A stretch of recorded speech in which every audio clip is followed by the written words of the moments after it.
Sebelum video ini dimulai, pastikan kamu sudah mengklik tombol like, subscribe, lonceng, dan share ke teman-teman.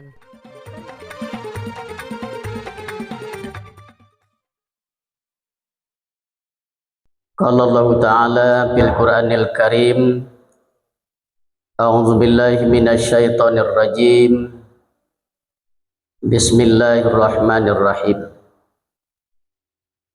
Wa anibu ila rabbikum wa aslimu lahu min qabli an ya'tiyakumul azab summa la tunsarun wattabi'u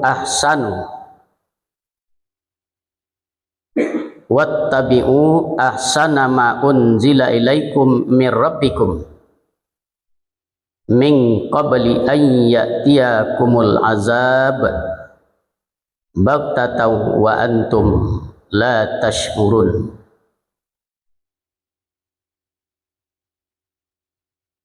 Qala Allah Ta'ala fil Qur'anil Karim, am hasibal ladzina ya'maluna sayyi'at ay yasbikuna sa'a ma yahkumun.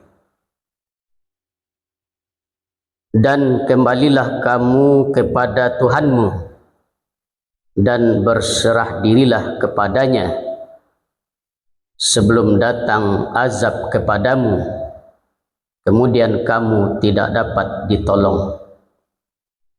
Dan ikutilah sebaik-baik apa yang telah diturunkan kepadamu Al-Quran dari Tuhanmu sebelum datang azab kepadamu secara mendadak, sedang kamu tidak menyadarinya.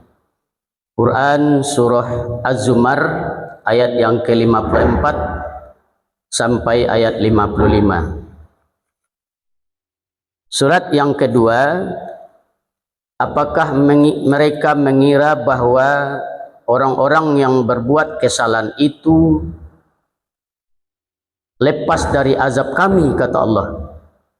Amatlah buruk apa yang mereka tetapkan itu. Al-Ankabut ayat 4. Bapak-bapak, ibu-ibu, jamaah subuh rahimakumullah. Pertama, marilah kita bersyukur kepada Allah Subhanahu wa Ta'ala.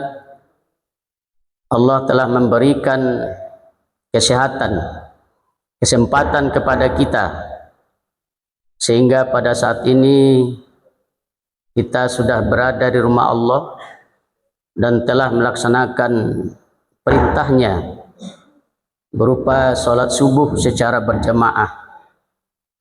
Mudah-mudahan ibadah-ibadah yang kita lakukan ini sebelum, sedang, dan yang akan datang diterima oleh Allah Subhanahu wa Ta'ala, hendaknya amin ya rabbal alamin.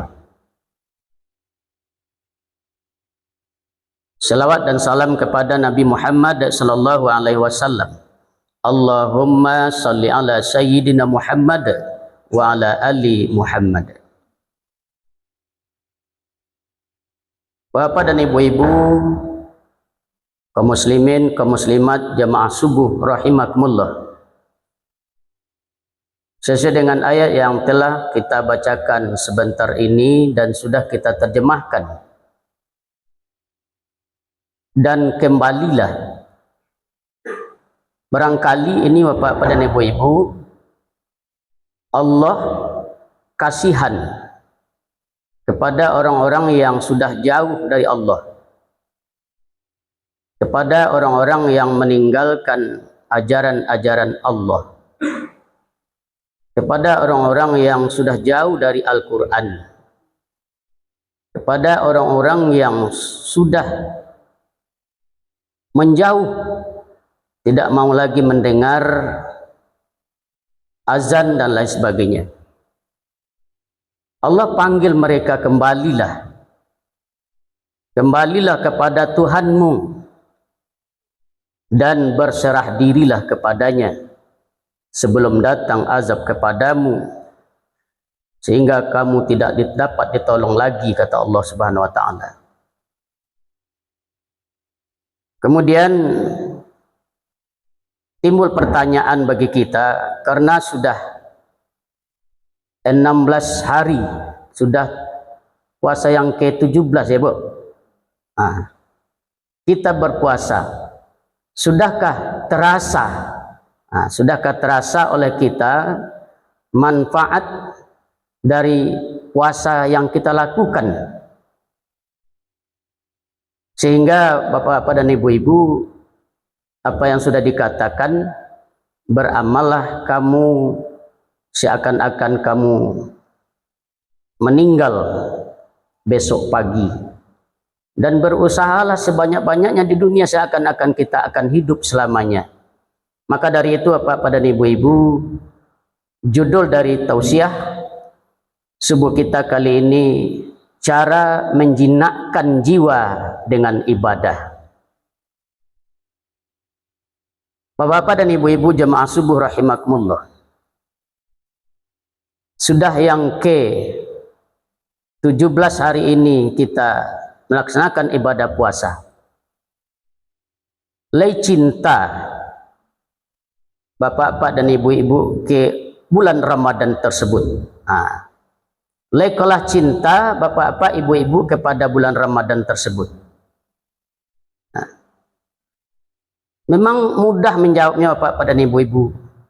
Saya masih cinta kepada Ramadan. Tapi harus kita buktikan terlebih dulu apakah kita termasuk orang yang mencintai Ramadan atau tidak.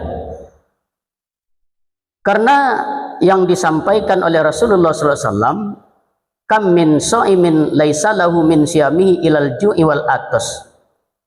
Mereka banyak orang-orang itu yang berpuasa, tetapi yang mereka dapatkan hanya haus dan lapar semata. Maka dari itu mari kita buktikan Bapak dan Ibu-ibu, cintakah kita kepada bulan suci Ramadan, khususnya di bulan Ramadan tahun ini 1446 Hijriah. Bapak dan Ibu-ibu, yang pertama kita buktikan dengan meningkatkan keimanan dan ketakwaan kepada Allah Subhanahu wa taala. Tentu yang akan menjawab pribadi kita Bapak-bapak dan Ibu-ibu. Dengan cara, tentu kalau meningkatkan keimanan dengan amal ibadah. Ini kadang-kadang samu saja Bu. Bulan suci Ramadan dengan luar bulan Ramadan, perbedaan hanya puasa Ramadan. Masuk puasanya puasa saja, tapi amalan-amalan yang katanya ditingkatkan ibadahnya, ditingkatkan amalan pahalanya oleh Allah Subhanahu wa taala, mereka tidak lakukan. Nya puasa saja, tapi ndak taluk dia pergi ke masjid, melangkahkan kaki ke masjid. Ini seringan-ringannya Pak pada ibu-ibu. Ini puasa lagi. Tapi iman dan takwaannya tidak ditingkatkan kepada Allah Subhanahu wa taala. Yang kedua, memperbanyak ibadah. Memperbanyak ibadah. Biasanya di luar Ramadan jarang tersentuh oleh kita Al-Quran, tetapi sudah masuknya bulan suci Ramadan dan sudah separuh kita melakukan ibadah Ramadan, lah 7 balik, berarti lah 7 balik juz lo tabacu dawa minimal. Pakai pasang target, pakai jadwal, kita baca Al-Quran, kembali kita pada Al-Quran tersebut. Kan ya betul Bu, pakai jadwal, pakai target. 1 hari berpuasa, tamat Al-Quran 1 juz.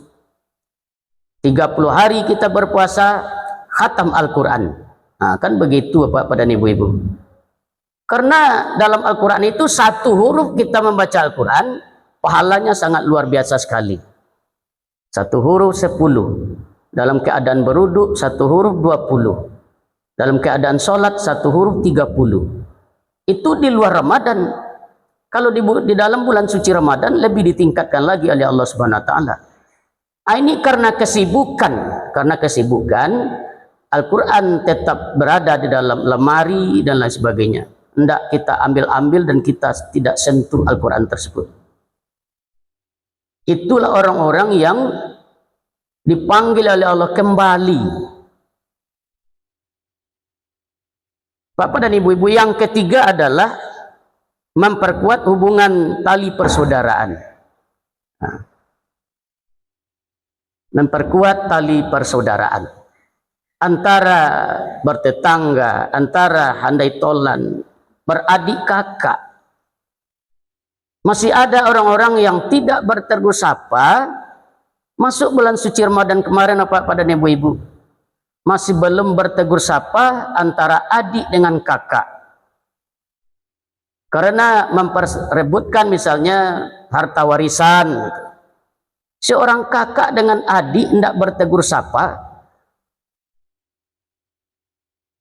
ini sangat luar biasa sekali Bapak dan ibu-ibu.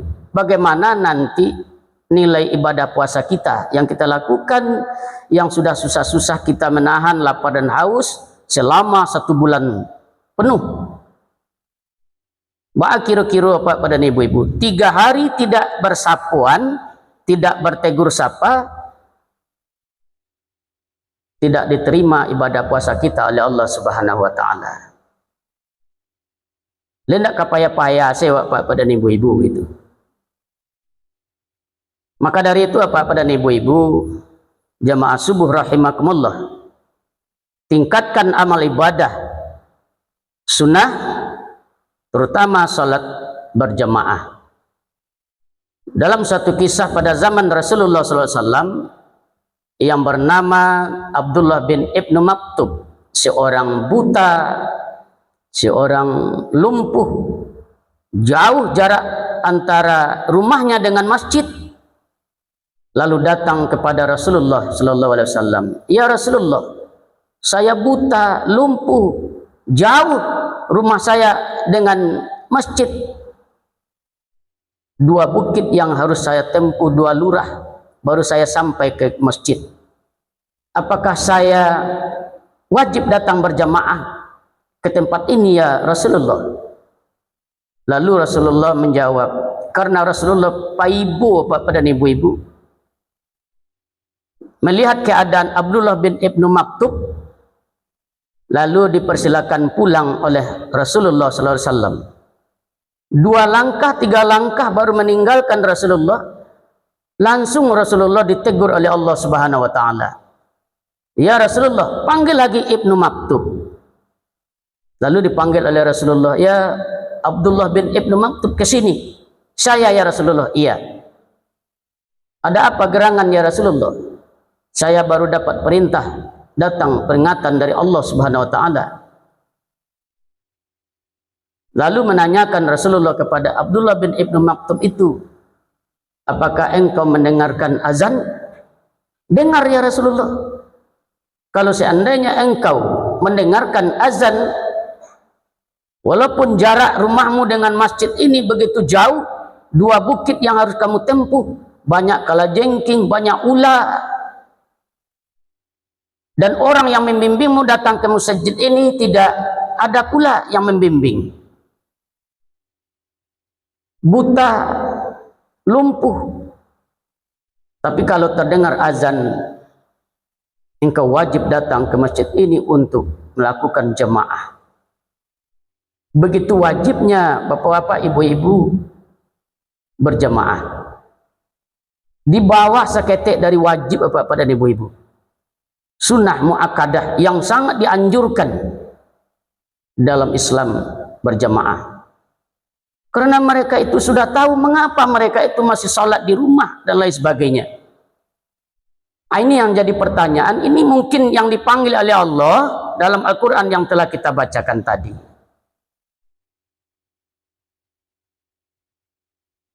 Bapak dan ibu-ibu jamaah subuh rahimakumullah. Kemudian kita biasakan diri kita untuk salat, lalu berjamaah dan tepat waktu. Jangan kita termasuk orang-orang yang melalaikan waktu, melalaikan apa yang disinyalir oleh Allah dalam surah Al-Ma'un tersebut. Bacaan dan tata cara pelaksanaan dari sholat tersebut. Maka dari itu Bapak dan Ibu-ibu jamaah subuh rahimakumullah. Kemudian yang kedua, kita biasakan diri kita untuk bersedekah. Bersedekah subuh. Bersedekah subuh. Karena ini sangat dianjurkan oleh Allah Subhanahu wa taala. Bapak Ibu-ibu, masuk sewa ke dalam masjid, di pintu itu ada kotak. Kita usahakan terlebih dulu kita yang mengisi kotak infak itu. Tidak dipaksa jumlah banyaknya Bapak dan Ibu-ibu. Kalau ada piti 30.000 misalnya, lalu pecah menjadi 1.000, itulah selesai selama bulan suci Ramadan. Hari pertama 1.000, hari kedua 1.000 lah. Tapi rutin. Sedikit, rutin, itulah amalan yang sangat dicintai oleh Allah Subhanahu wa taala. Daripada sekali sewalatan piti impak 30.000 di kotak tu. Sudah tua dah berimpak-impak saja dah. Lebih baik kita berimpak sedikit tapi berkesinambungan, berterusan. Berterusan. Itulah yang dicintai. Wak berangkat dari rumah, separuh perjalanan onde piti dan 1.000 tinggal. Namu apa menjapui balik bu? Karena terbiasa kita berimpak itu, wak japui piti 1.000 tu balik pulang ke rumah. Baru pergi ke makam saji. Begitu Bapak dan Ibu-ibu. Pembiasaan. Kalau sudah terbiasa, maka gagal sekali dak tanggung ibu tiwak bu. Dia ndak sempat berimpak tertinggal piti dan 1.000. Tapi kalau 30.000 langsung sudah tua cuek-cuek selai. Anda menjadi beban dia awak kalau walaupun bapiti di rumah ndak tak bawa piti kau lupa, awak dak kanamu menjapui dah bu. Besok selesai, betul. Bapak Ibu-ibu jemaah.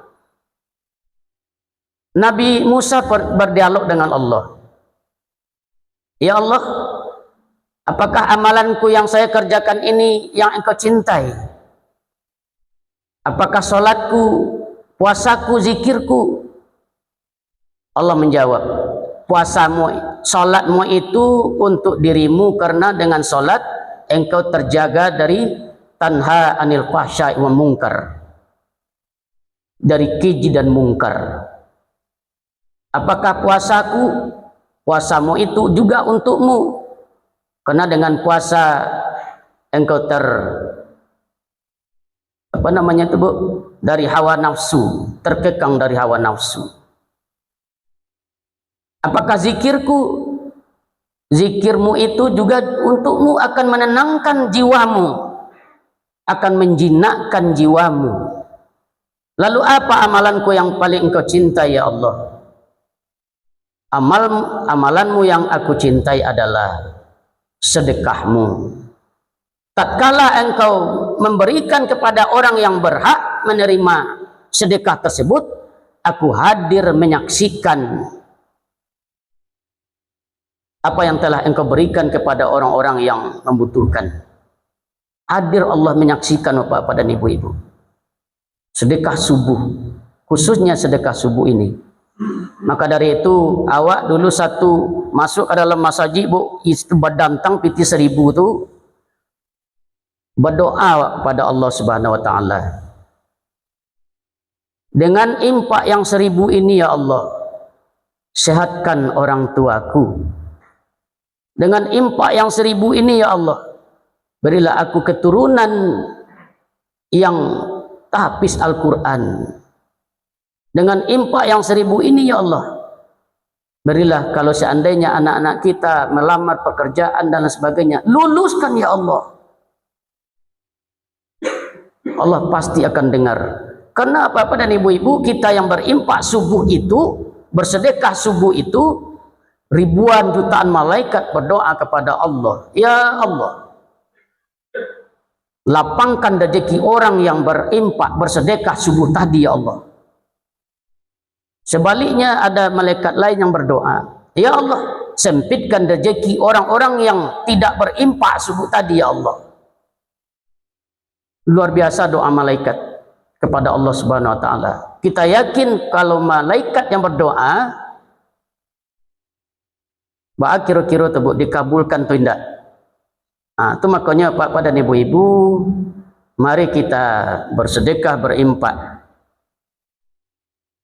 Tidak di bulan suci Ramadan ini saja Pak dan Ibu-ibu, sehabis bulan Ramadan nanti yang impak 1000 subuh, impak sedekah, mari kita lanjutkan dalam kehidupan.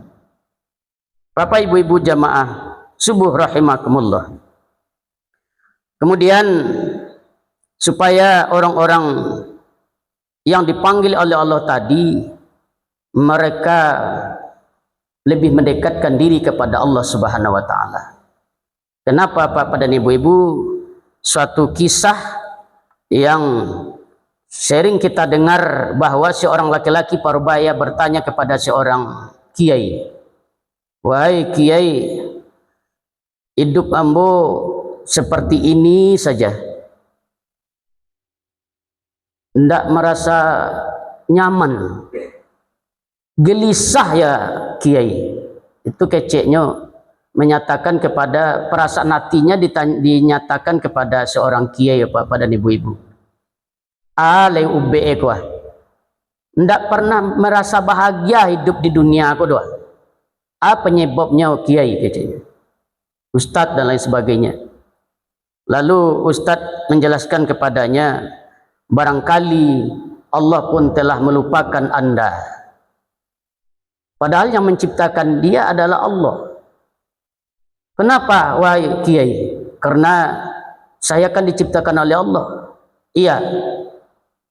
Ya karena kata kiai ini, dicarinya Anda di tempat golongan orang-orang yang melaksanakan sholat duha, lalu Anda tidak melakukannya. Dicari lo deh Allah di kalangan orang-orang yang melakukan sholat tahajud, lalu engkau tidak pula ada di situ. Dicari lo deh Allah di tempat orang-orang bertadarus Al-Quran, lalu si pulan tadi ndak lo adur. Bersedekah subuh misalnya, ndak lo adur ikut. Jangan kan bersedekah ke masjid sindak. Bapak Ibu-ibu jamaah, lalu Allah mencari Anda kemana lagi? Lalu Allah mencari Anda kemana lagi? Tidak satu pun yang engkau lakukan. Puasa yang engkau lakukannya. Sementara yang lain-lainnya tidak. Lalu Allah mencari Anda kemana lagi? Maka dari itu si pulan tadi tabi tangi bu. Lalu beristighfar kepada Allah Subhanahu wa taala. Astagfirullahaladzim. Memang ini yang terjadi selama ini pada diriku. Minta ampun kepada Allah Subhanahu wa taala. Wasari'u ila maghfiratin mir rabbikum wa jannatin arduha samawati wal ardh uiddat lil muttaqin. Bapak dan Ibu-ibu jamaah subuh rahimakumullah. Terakhir, dengan memperbanyak amal ibadah di bulan suci Ramadan ini, khususnya karena bulan suci Ramadan peningkatan amal ibadah, pahala ditingkatkan oleh Allah Subhanahu wa taala dan pengampunan dosa.